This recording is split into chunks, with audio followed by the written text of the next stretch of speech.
So, hello everybody, it's Bhante Joe here, and just here in Pickering, Ontario, and it's Thursday, February the 14th, which is Valentine's Day, I guess. Kind of actually forgot that today was Valentine's Day. So I thought to record a short video for the internet. So I thought that maybe we could start with a little bit of meditation, so we could lean forward a bit, and arch our back, and look about 3 feet in front of us, and close our eyes. And can focus in on the breath. Can know when it's coming in, and know when it's going out.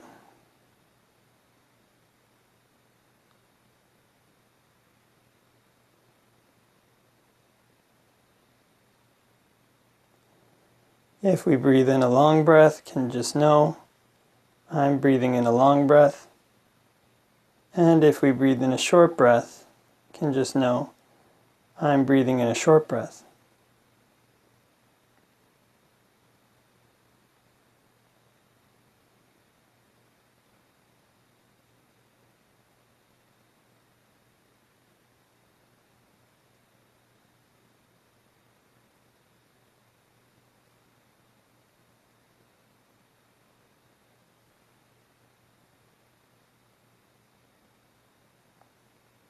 And can just pose the question in the mind.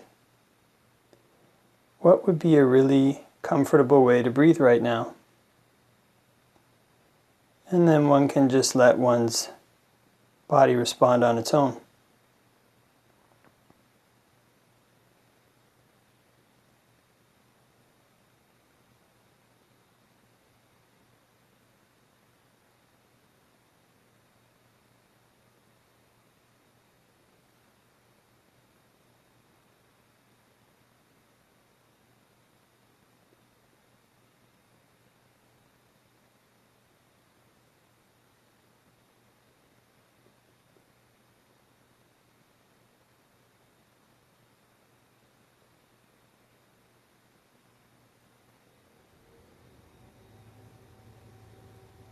And one can try to be mindful of the breathing process, watching the breath as it comes in, all the way through the in-breath, as the in-breath turns to the out-breath, all the way through the out-breath, and as the out-breath turns back to the in-breath again. Trying to be aware through every part of the breathing process.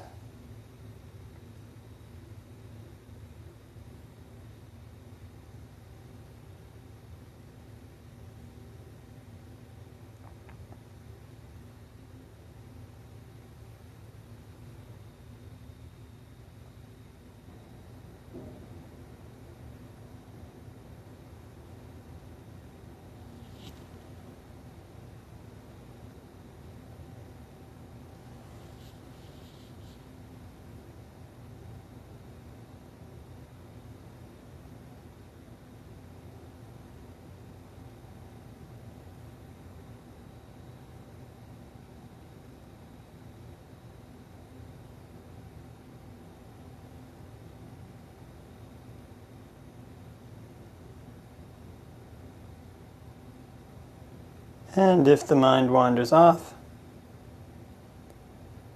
can just bring it back to the present moment, to the breath.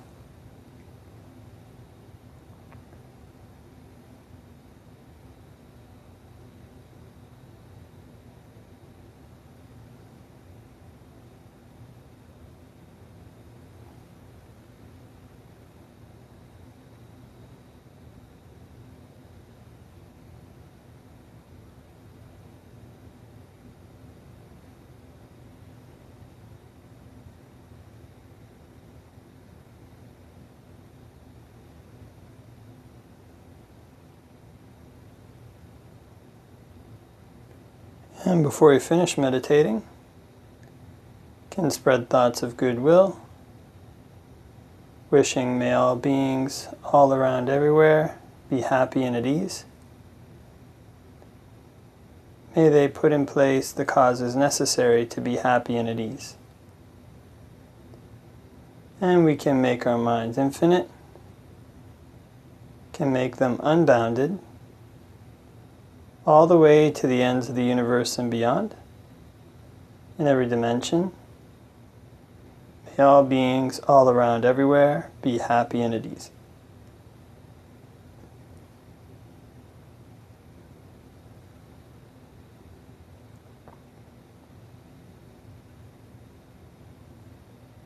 Okay, so we can open our eyes and maybe do a short reflection on the Dhamma.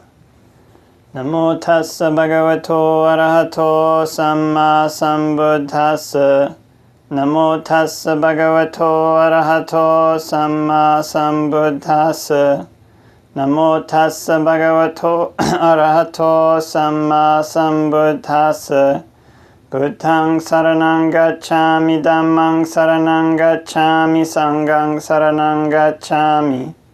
Dutiyampi Buddhaṃ saranang gacchāmi, Dutiyampi Dhammāṃ saranang gacchāmi, Dutiyampi Saṅghāṃ saranang gacchāmi.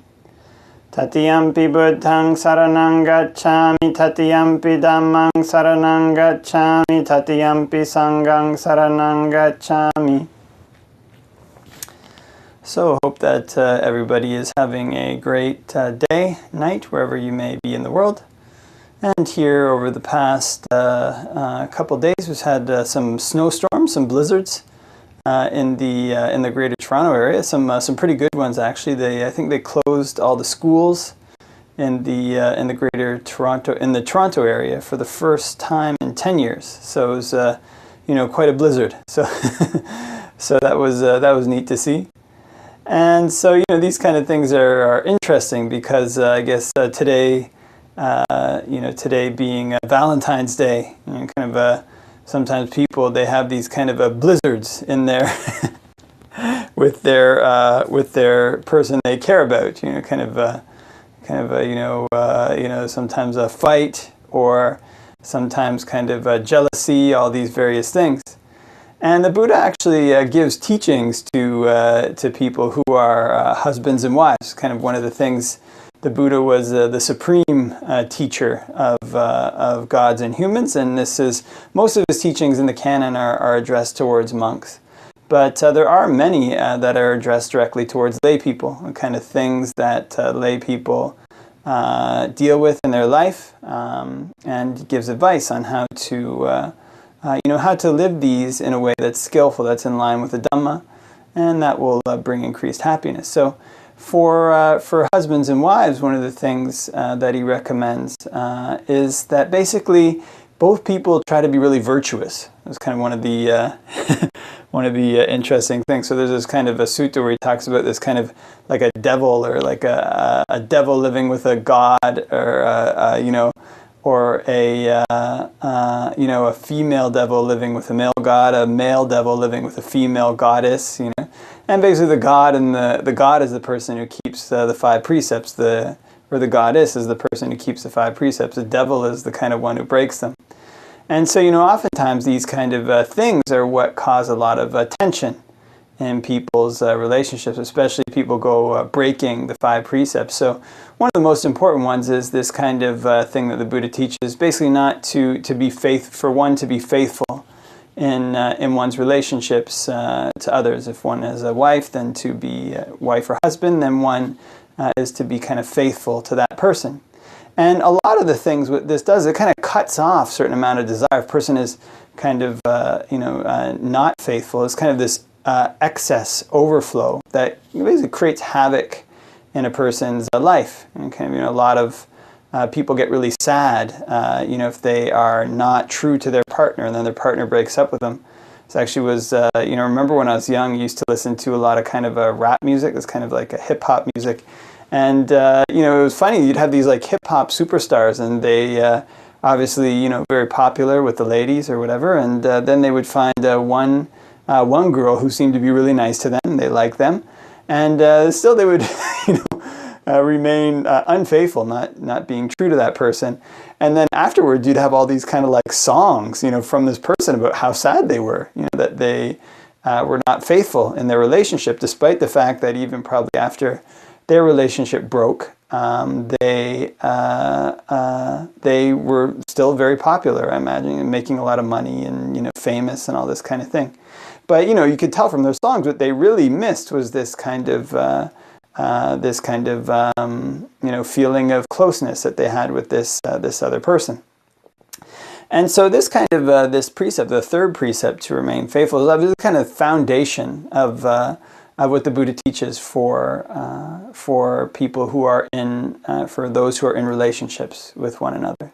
Because this kind of outflowing of desire gets cut off. And basically, if you have a partner, then one is kind of happy with the with what they have. You kind of, you know, of course, you know, if things go, you know, that's, you know, but basically in that sense, you know, I mean, not to say that, you know, it's not, he doesn't give a whole lot of advice on relationships, like when to break up with each other or whatever, but it's basically, you know, this thing, you know, to remain faithful is something really important. It kind of keeps quite a lot of trust between people, makes people's kind of life at home with one another, if they're living with one another, that makes it a happy thing. Kind of you trust this person you're with. This person becomes a support for you, other than rather than this kind of feeling of mistrust and suspicion.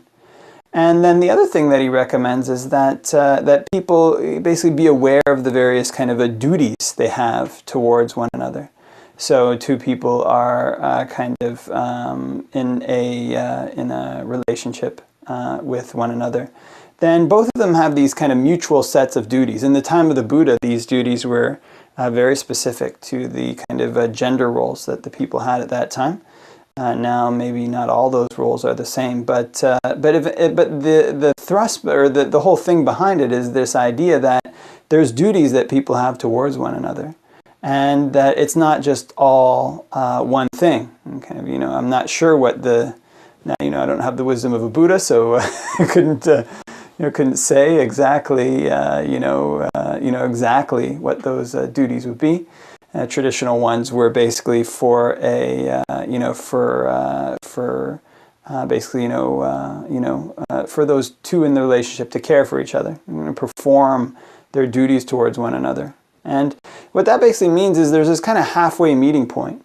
In other words, it's not, say, like all up to partner A to, you know, just totally be there for partner B all the time. You know, partner B has to be there for partner A some of the time too. And kind of, it's not just totally up to partner A to always be doing X, and partner B never reciprocates. So, in other words, it's this kind of thing. Most of the things in the Buddha's teaching are middle path, and what it tends to be in his teachings of people's relationships with one another is, okay, we learn to fulfill our duties, but we can't control this other person. And kind of, they also fulfill their duties. And then when this kind of thing happens, then there's a kind of meeting point, and both people kind of support one another. Like kind of you lean these two cards up against one another, two sticks or whatever. When they lean against one another, they become kind of strong. But if just one is leaning and the other one isn't, it kind of falls over. Kind of the whole thing tends not to work out. So his kind of teaching is for one to be kind of mindful of the duties that one has towards one's partner, and to perform those duties. And then the partner also perform their duties towards and then his teaching is also for one's partner, they also have duties to perform as well. So in other words, it's this kind of halfway meeting point. And what this tends to do is that when one has this in mind, it cuts off some of the fear that can be associated when a person is in a relationship with another person, because sometimes this person can become like part of oneself. So then this kind of, you know, this is my, you know, partner. And of course, if it's mine, then, you know, this person is mine. They always should do what I want, right? But with the Buddha's teachings on this, basically have this recognition that that this person has free will. So, you know, all we can do is perform our duty. They perform their duties, and if they do, then there's a meeting point in between, and everything runs smoothly. That people are support to one another. People are kind of you know, provide a place of safe, you know, provide a safe mental space for one another. Excuse me.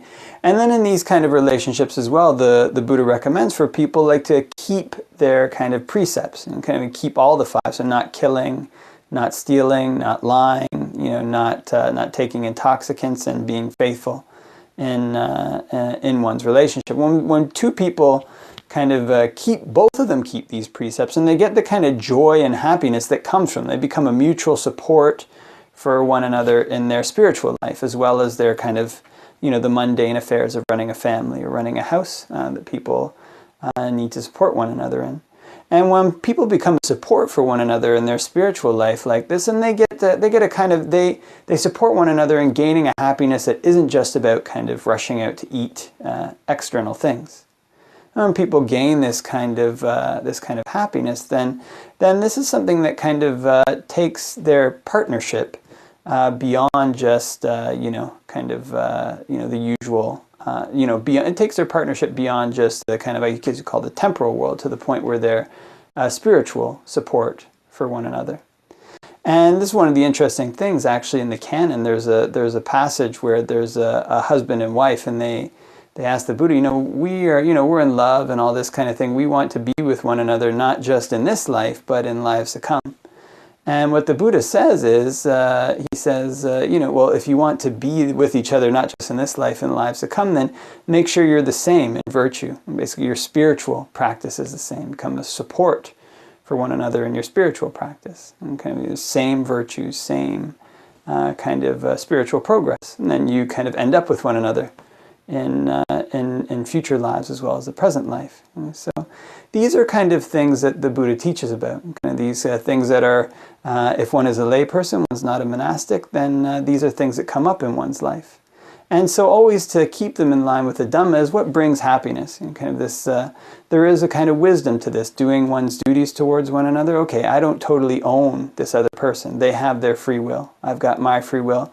And we both have to work together to play our part to make things happy. And kind of keeping fidelity with another person is kind of this support for one another that also makes people trust one another, makes things, makes their home, makes their house, makes their interactions something that's supportive, that's trustworthy, and that brings happiness. And then, of course, most important, to be a support for one another in one's spiritual practice. Even if people are two different religions, they can be a support in their practice of virtue, and kind of, keeping these good things, these good qualities, learning to be generous, learning to, be moral people. And these kind of things take one's partnership beyond just the mundane into the types of happiness that one gets from spiritual practice. And these are types of happiness that go far beyond the usual. So in all these ways, a person's practice with their, a person's relationship can be something that's a support in the temporal world, a support in the normal life, and also a support for one another in their spiritual practice. It can bring happiness into their home, can bring happiness, the happiness that comes from spiritual practice. And practicing in this way, people who really want to be with each other, they can be with each other not just in this life, but in lives to come. Okay, so I think I'll leave that for reflection, and hope that everybody has a great day, and wish you all the best till next time.